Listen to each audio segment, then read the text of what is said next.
September 14th, 1954. Villa Margherita, Rome, Italy. The golden afternoon light filters through ancient olive trees as 23-year-old James Dean walks nervously through the garden, his hands trembling around a small velvet box. Inside, a diamond ring that cost him 3 months' salary from east of Eden. His heart pounds as he approaches the woman who has become his obsession, his salvation, his desperate attempt to heal a wound bleeding for 15 years. Pier Angeli sits at a corner table, her dark Italian beauty luminous in the soft light. At 22, she's already an international star. But today, she watches James approach with a mixture of love and deep sadness. What happens in the next 10 minutes will destroy James Dean's heart so completely that he will never recover. Pier Angeli, with the insight that only comes from truly loving someone, will speak 4 words that reveal the most painful truth about James Dean's entire approach to love. You love your mother's ghost. Those 4 words will shatter James more completely than his mother's death, more devastatingly than his father's abandonment, because they will force him to confront the truth he has spent his entire adult life avoiding. The truth that he has never learned to love a real woman, only to search desperately for the one woman he lost when he was 9 years old. This is the untold story of the rejection that broke James Dean's heart and revealed the psychological pattern that would destroy every meaningful relationship in his brief, tragic life. It's the story of how a young Italian actress saw through the charm and the talent and the desperate need, and recognized that the man she loved was still a 9-year-old boy, reaching for his dead mother's hand. To understand why Pier Angeli's rejection devastated James so completely, you need to understand what she represented to him. She wasn't just another girlfriend or Hollywood romance. Pier Angeli was James Dean's attempt to resurrect his mother, to find in her arms the unconditional love that had died with Mildred Dean in that Indiana farmhouse 15 years earlier. James Byron Dean was 9 when uterine cancer claimed his mother's life. In losing Mildred, he lost more than a parent. He lost his emotional foundation, his sense of safety, his belief that love could be permanent. Mildred had been his artistic guide, his emotional sanctuary, the one person who understood his sensitive nature and celebrated rather than criticized his differences. When she died, James didn't just lose his mother. He lost his faith in the possibility of being truly known and completely loved. Every relationship that followed was James's unconscious attempt to recreate what he had lost. He was drawn to older women, nurturing women, artistic women who might fill the void that Mildred's death had carved in his soul. But he was also terrified of these relationships, convinced that anyone he loved would eventually abandon him. When James met Pier on the set of The Silver Chalice in early 1954, something shifted that was both beautiful and deeply disturbing.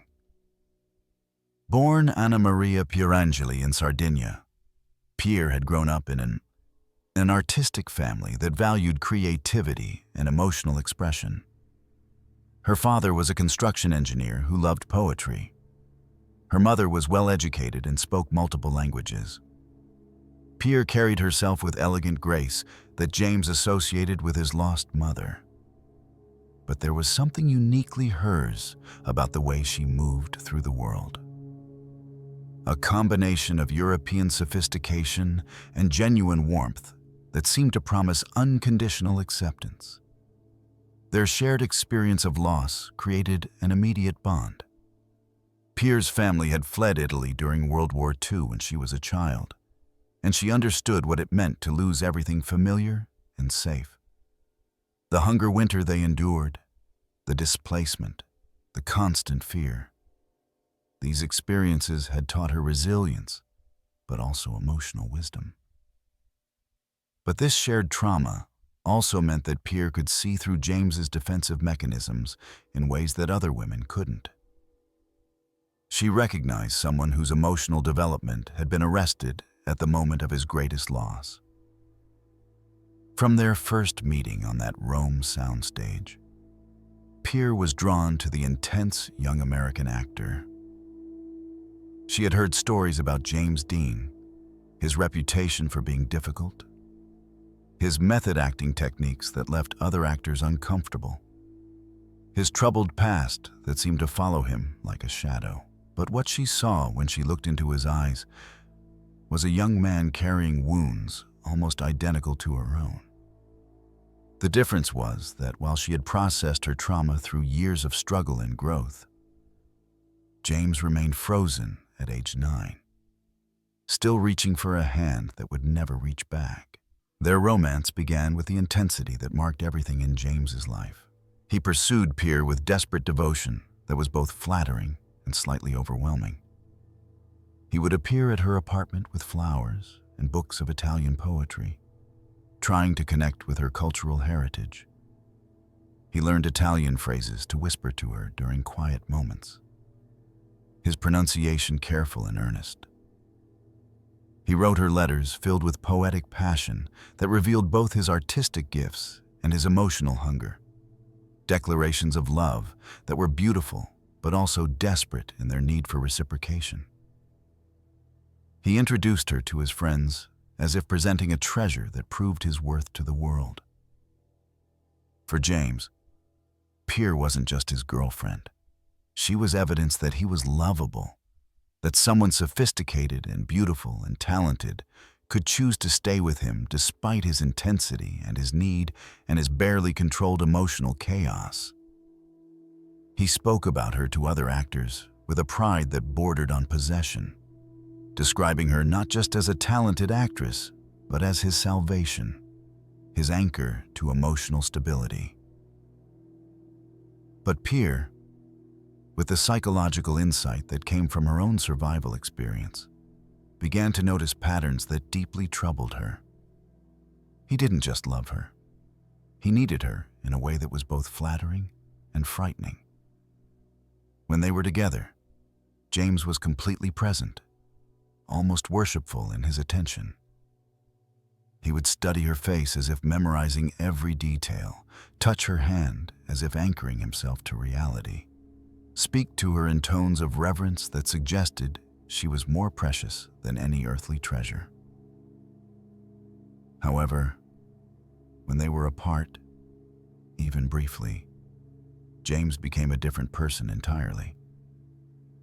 He would call her multiple times throughout the day, not out of normal romantic enthusiasm, but from what seemed like genuine panic at their separation. He would show up at her apartment unannounced, claiming he needed to see that she was okay, but really needing reassurance that she hadn't disappeared from his life like everyone else he had ever loved.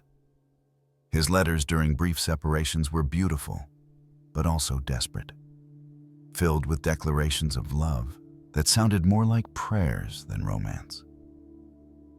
Pier began to understand that these love letters weren't really addressed to her as Anna Maria Pier Angeli, but to an idealized version of femininity that he desperately needed to exist.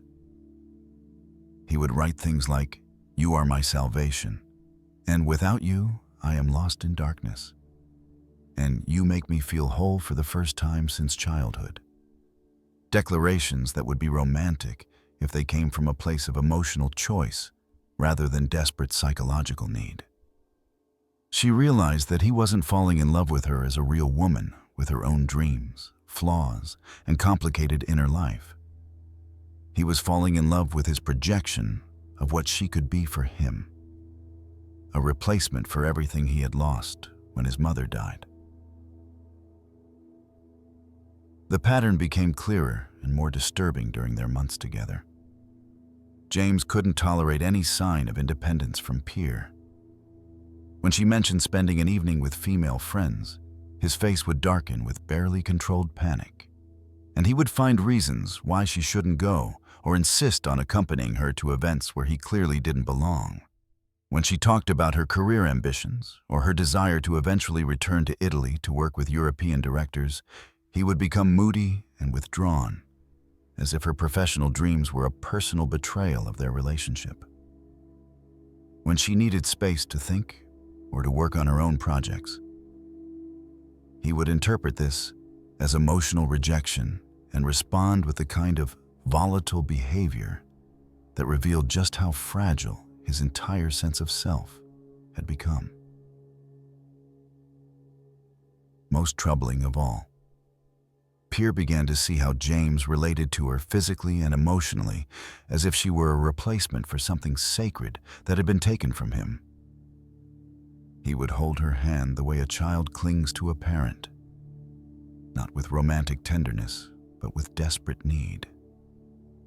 He would ask her to sing to him sometimes, and when she did, his face would take on an expression of such profound longing that it was almost heartbreaking to witness.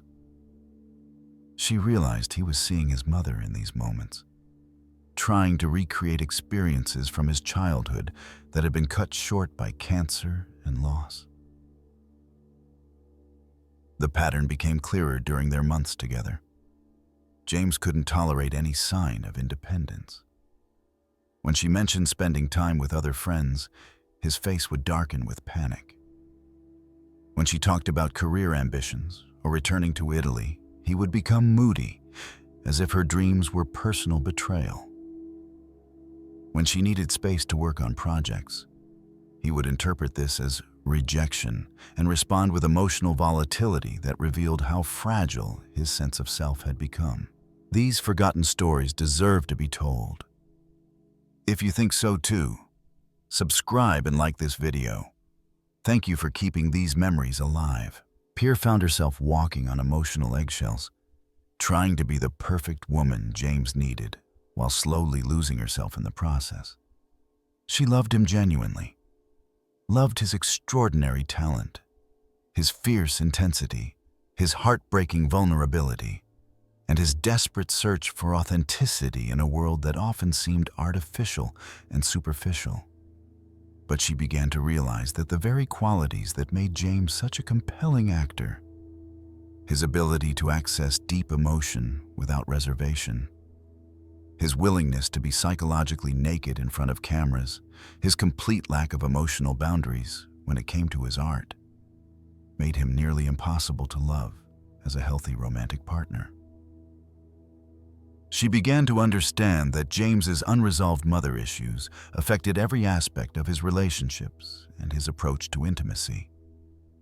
His famous method acting wasn't just a professional technique that he used to create believable characters. It was his way of accessing the raw, emotional pain that he carried from childhood trauma, but had never learned to process constructively or healthily. His legendary sensitivity wasn't just an artistic gift that made him special. It was the direct result of psychological wounds that had never healed properly, emotional injuries that remained as fresh and painful as the day they were inflicted 15 years earlier. His magnetic screen presence came from his uncanny ability to channel authentic suffering into his performances. But that same unresolved suffering made him incapable of the kind of emotional regulation and psychological stability that is necessary for healthy adult relationships. The crisis that would ultimately destroy their relationship came during the summer of 1954, when Pier tried to introduce some desperately needed perspective about the direction they were heading. She suggested gently that perhaps they were moving too fast emotionally, that they both needed to maintain their individual identities and personal growth while building something together that could be sustainable rather than mutually consuming. James's reaction was immediate, devastating, and revealed the depths of his psychological dysfunction. He accused her of not loving him enough, of preparing to abandon him like everyone else in his life had done, of being just like all the other people who had disappeared when he needed them most desperately. "You don't understand what you mean to me," he told her during one particularly difficult conversation that lasted until dawn broke over the Roman hills.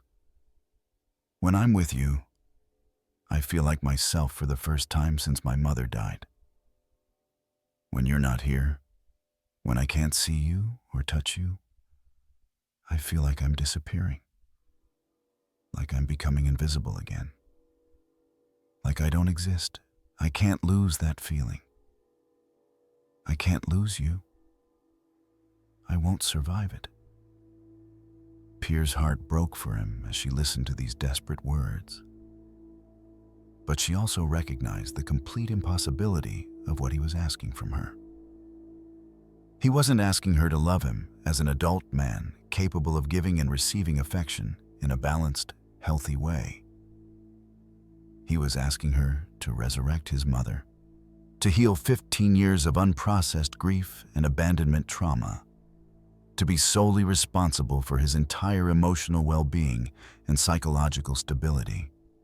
The weight of these impossible expectations was crushing both of them, suffocating the genuine love that existed between them under the unbearable burden of psychological needs that no single human being could possibly fulfill.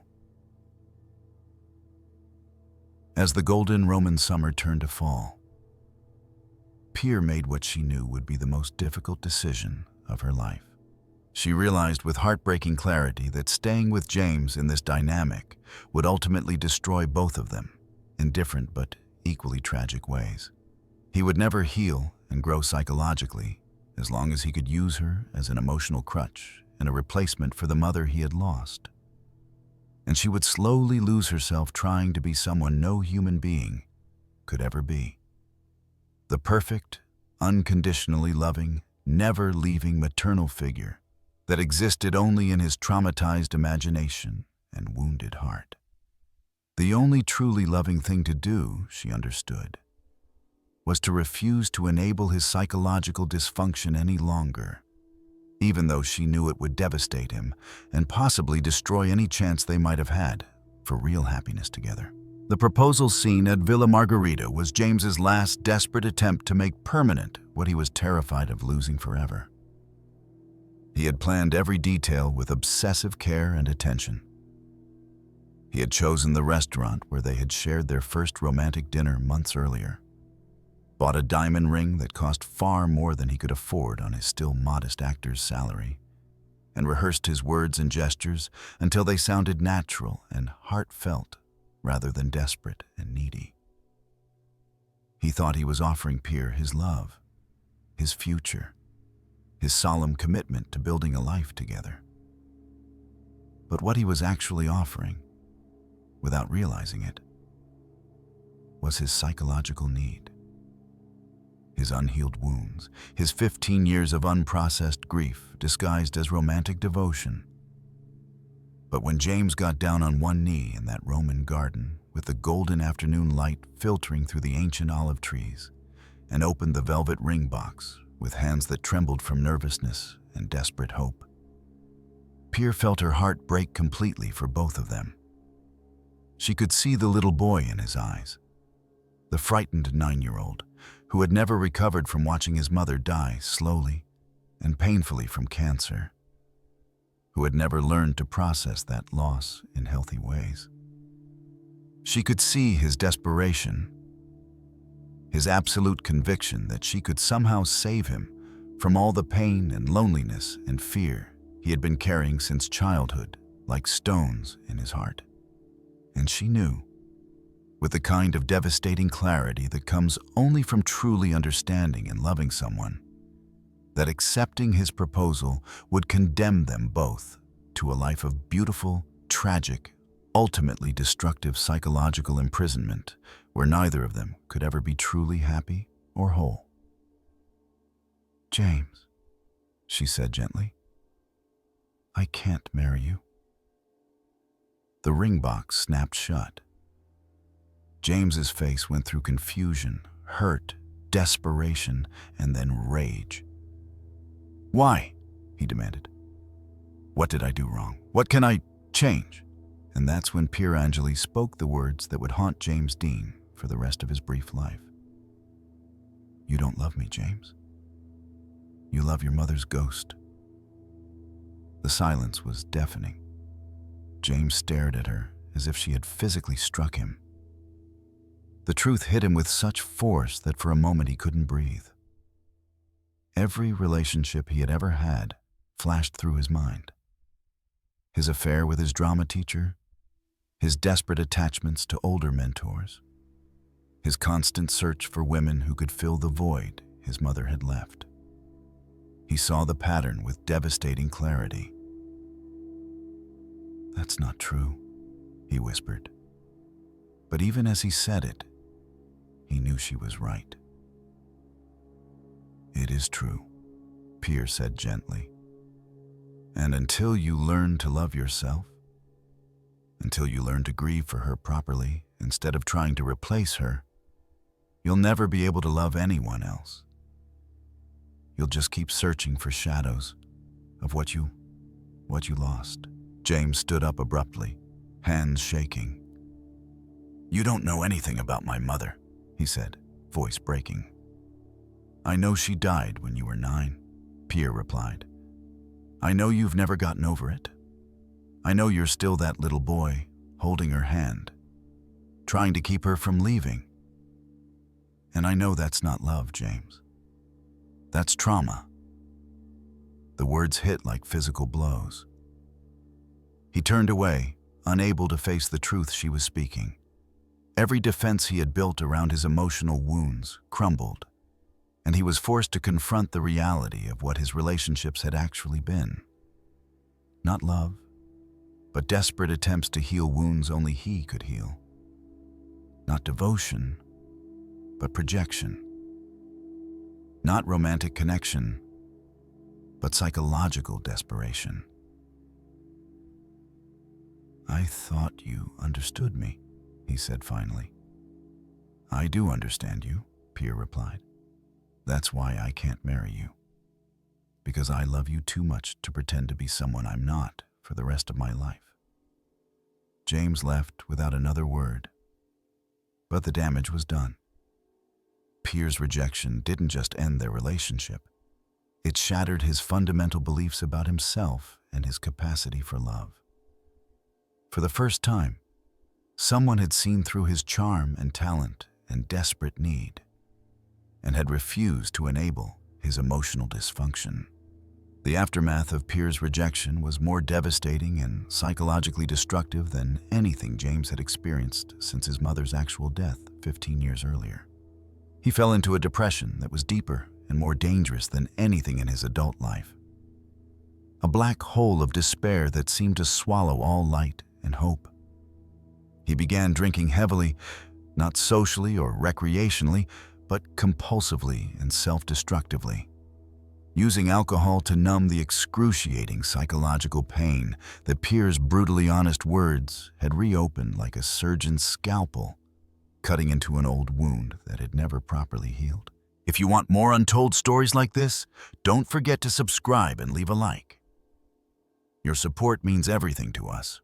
He became reckless and self-destructive in ways that terrified his friends and colleagues, driving his motorcycle at dangerous speeds through the winding Hollywood hills at night, taking on film roles that demanded increasingly dangerous stunts, living as if he had nothing left to lose because, in many fundamental ways, he truly felt that he didn't.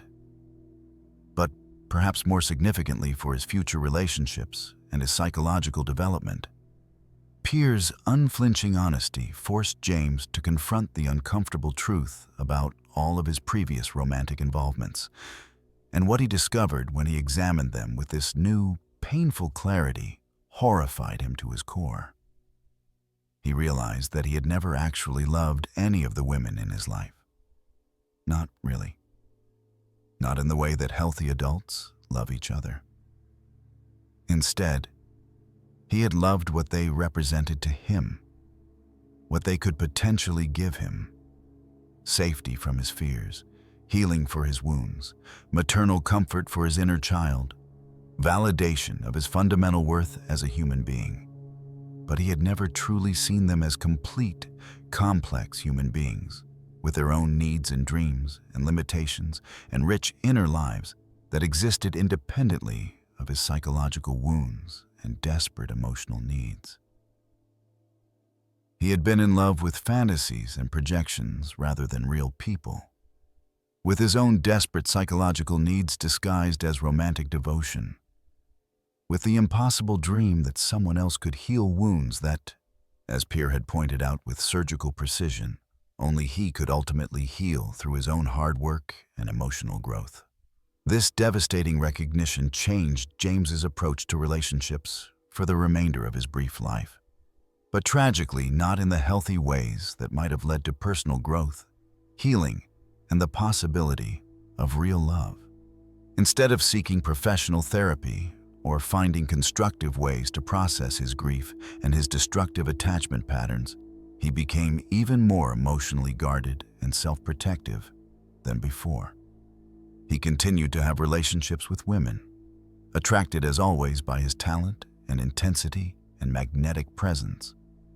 But these connections were now marked by a new kind of emotional detachment and self-protection that prevented the kind of vulnerability that real intimacy requires, while also blocking the psychological growth and healing that might have saved him from his tragic fate.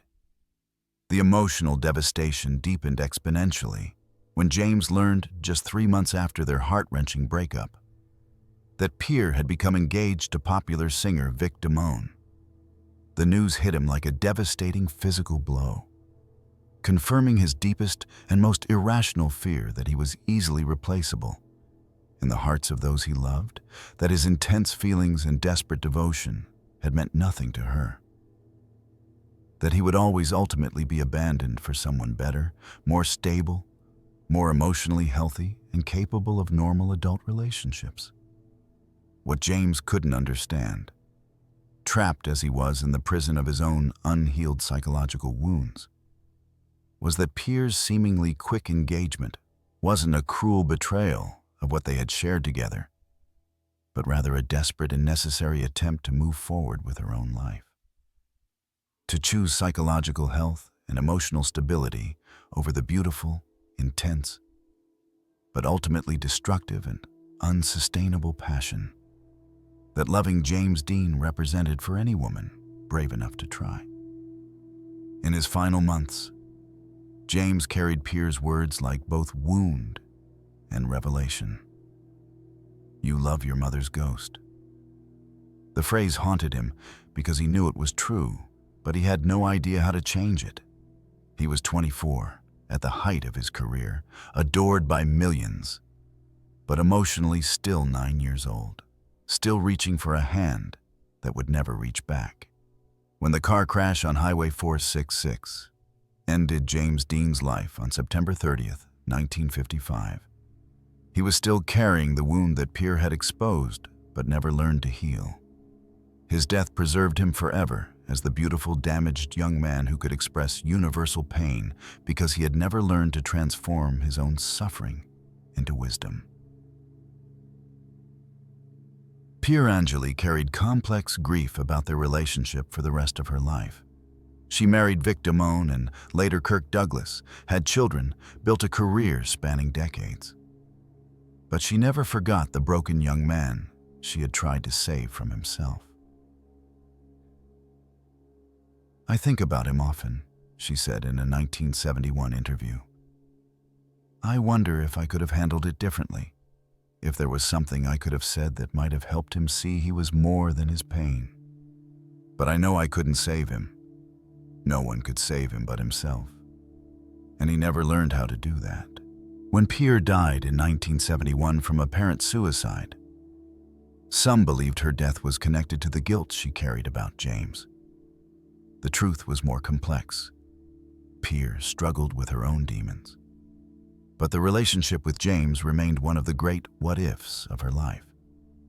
The story of James Dean and Pier Angeli isn't just Hollywood romance gone wrong. It's a psychological case study in how unprocessed trauma can masquerade as love, how the search for healing can become addiction to pain, how the attempt to resurrect the dead can destroy the living. Pier's 4 words, "You love your mother's ghost," remain one of the most psychologically astute diagnoses ever delivered in a moment of romantic crisis.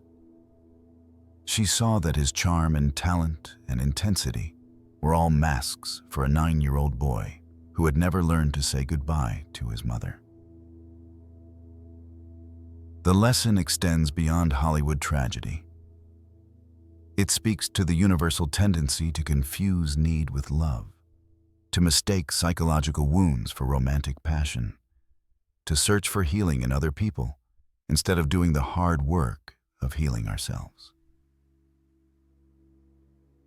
Today, when we watch James Dean's performances, we're seeing the direct result of unhealed wounds transformed into art. His ability to convey pain so authentically came from his inability to process pain constructively. His legendary vulnerability on screen was the same vulnerability that made real intimacy impossible. Pier Angeli saw this contradiction clearly, and she loved James too much to enable it. Her rejection was an act of courage, an attempt to force him toward health even though she knew it might destroy their relationship. She chose truth over comfort, reality over fantasy, love over need. James Dean's greatest tragedy wasn't his early death. It was his inability to understand the difference between loving someone and needing them to heal wounds only he could heal. The ghost of Mildred Dean haunted every relationship her son ever had. And until the day he died, James never learned to love the living women in his life more than he mourned the dead woman who had shaped his understanding of what love should be. Pier Angeli saw this truth and spoke it with love. But some wounds run too deep for even love to heal. James Dean lived only 24 years, but those years were filled with stories the world never heard. Stories of love, pain, rebellion, dreams that died too soon. This channel exists to tell those stories, to remember not just the icon, but the man. If this story moved you, please like this video and subscribe, because James Dean's story isn't over. Not yet.